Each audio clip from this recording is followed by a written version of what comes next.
Salve! Hoje é domingo, 17 de maio.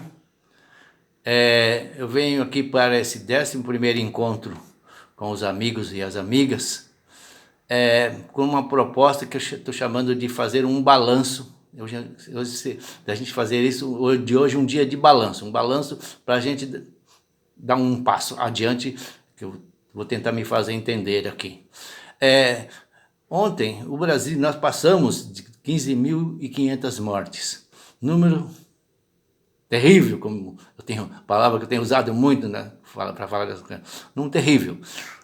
Em termos absolutos, quer dizer, muita gente morreu, muito mais do que a gente queria. Mas não foi mais ainda, porque houve resistência. E aí a gente conversou bastante até agora em que condições que nós resistimos. Nós, os cientistas, vários setores da sociedade que resistiram, que defenderam a ciência, o enfrentamento científico da dificuldade, o fortalecimento do SUS, cobramos recursos de comida e de financiamento para manter as pessoas em casa, família que não pode trabalhar, para ajudar inclusive os pequenos comerciantes, etc. Toda essa série de iniciativas que a gente tomou, eu digo, o setor da sociedade brasileira contra o setor da estupidez, e aí que estão no meio dos políticos, os políticos que nós elegemos, né?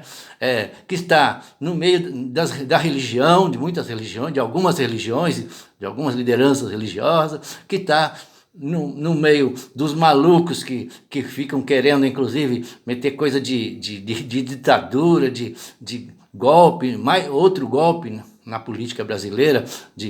Imagina a gente tratar desses assuntos todos sem democracia, sem liberdade para discutir. E outra coisa, agora mais recentemente, o ataque mais ostensivo, mais forte, vamos dizer assim, dos empresários estúpidos interessados em que a coisa volte ao normal, uma normalidade que eles não sabem nem o que significa isso, o que pode significar, e alguns exemplos de outros países estão nos ensinando, né? Já podiam nos ensinar, né? Estar nos ensinando, né? Então, eu falei em termos relativos, então relativo tem entre aspas, comemorar essa resistência interna que tem sido mantida no país, né? Mas podia também, em termos relativos, comparar também, não sei se vocês se lembram, 2010, 2012, um tempo bom da história do Brasil, olha a história, conhecer a história para não repetir os erros. Os bons tempos de história do Brasil, 2010, 2012, o Brasil estava competindo com Espanha, Itália, Inglaterra, Japão, Estados Unidos, Rússia, França, quem eram as mais fortes economias do mundo. E o Brasil naquela época estava batendo a Itália, batendo a Espanha, né? Hoje nós estamos numa triste competição, por uma ironia, com esses mesmos países, para ver quem morre, onde morre mais, onde morre menos, onde mais gente é contaminada, onde mais gente se livra da contaminação, né? E aí, nessa comparação,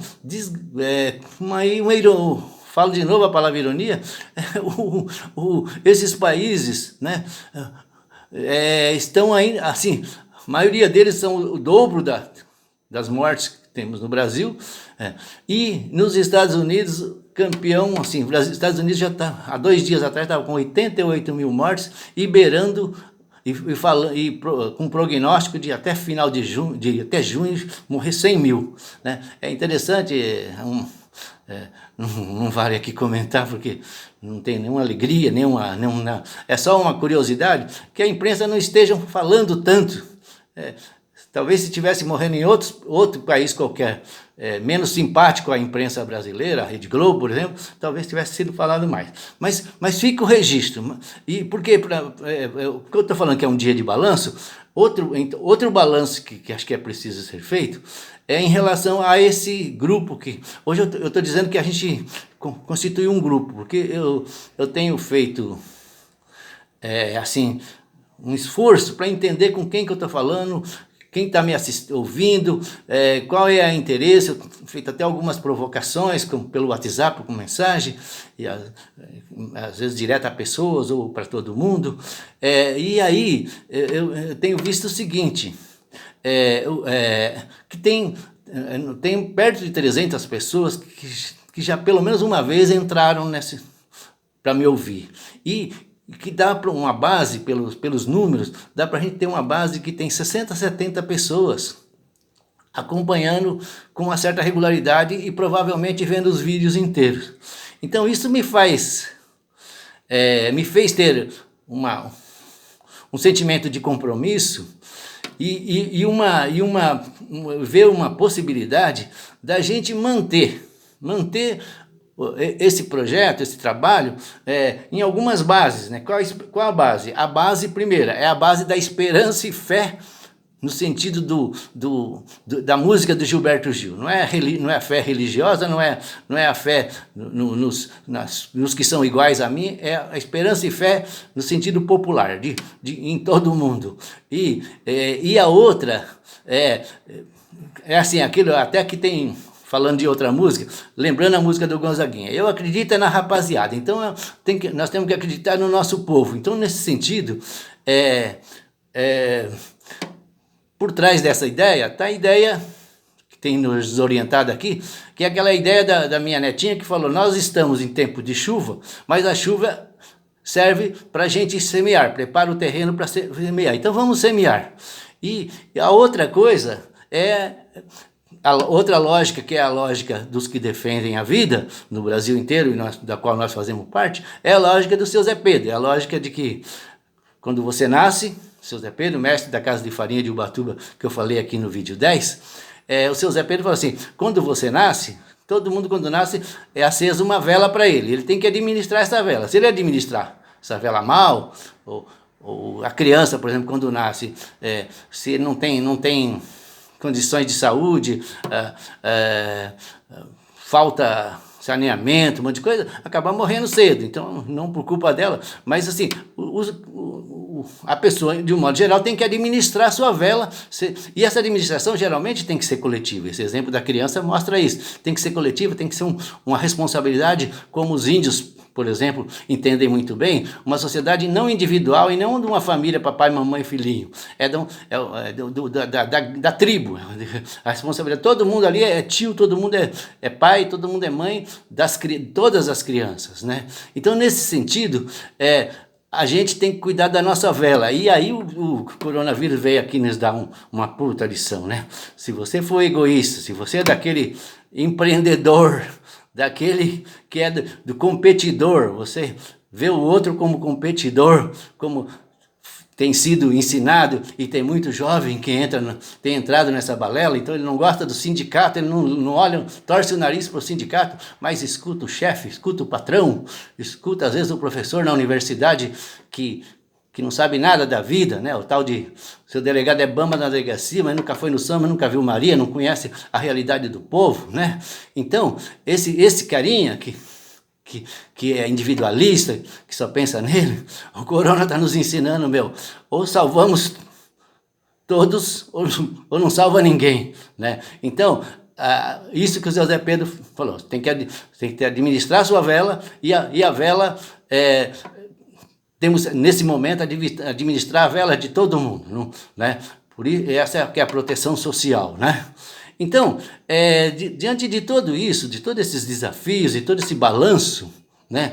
A gente, eu estou trazendo aqui uma proposta do seguinte, não é o caso da gente, até agora, até o vídeo 8, a gente fez basicamente o balanço de que Brasil que nós somos, né? Nós fizemos, que Brasil que temos, o Brasil que temos é um Brasil de povo ignorante, no sentido de não saber, outro ignorante no sentido de ser bruto, de ser machista, de ser individualista, etc., ou de ser ganancioso, outro de ser mal político, outro de entregar o voto na mão de qualquer um, deixar os outros decidir por si, para o seu lugar, etc. Esse é o Brasil que nós temos, né?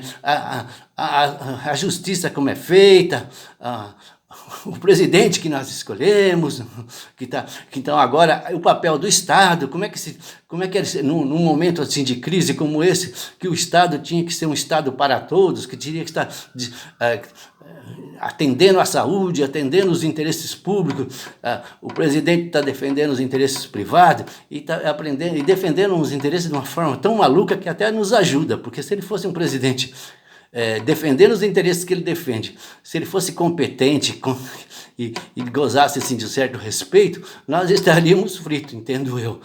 A coisa estaria pior, ele já perdeu muito crédito e tomara que continue perdendo mesmo, e ao ponto, como ele está não só fazendo essas besteiras, ele está cometendo alguns crimes, alguns erros, está sendo acusado, que ele seja caçado mesmo. Isso é uma posição que eu defendo, não estou aqui chamando todo mundo que faça a mesma defesa.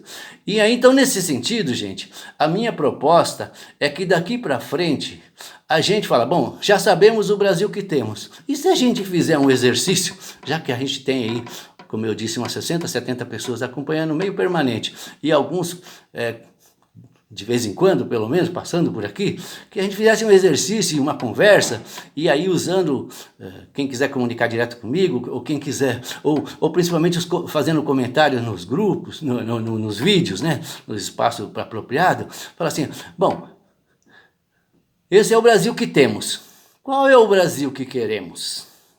Seria um segundo passo, qual é o Brasil que queremos? Né? O que tem que ter o Brasil que queremos?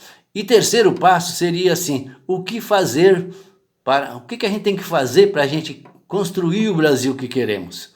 Em tempo de coronavírus, em tempo de crise, a gente tem exemplo, está aí a história, eu pensei que ia sobrar um pouquinho de tempo, eu ia falar um pouquinho sobre a história, inclusive a partir do cinema, comparando o cinema brasileiro, o cinema americano, porque eu digo o seguinte, o cinema americano, e a Disney fez mais nesses tempos todos para aumentar o domínio dos americanos no mundo do que o exército, do que as forças armadas americanas. E olha que as forças armadas americanas e o exército americano fizeram muita guerra, fizeram muito estrago, muita injustiça, provocaram muito sofrimento pelo mundo. Mas ao meu ver, e não sou eu só que penso assim, o cinema americano, a Disney, a cultura americana espalhando pelo mundo, fez muito mais sucesso para o avanço do poderio americano, para eles dominarem o mundo.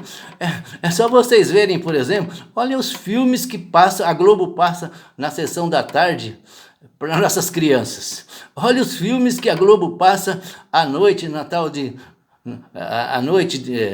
me fugiu o nome da sessão noturna da Globo.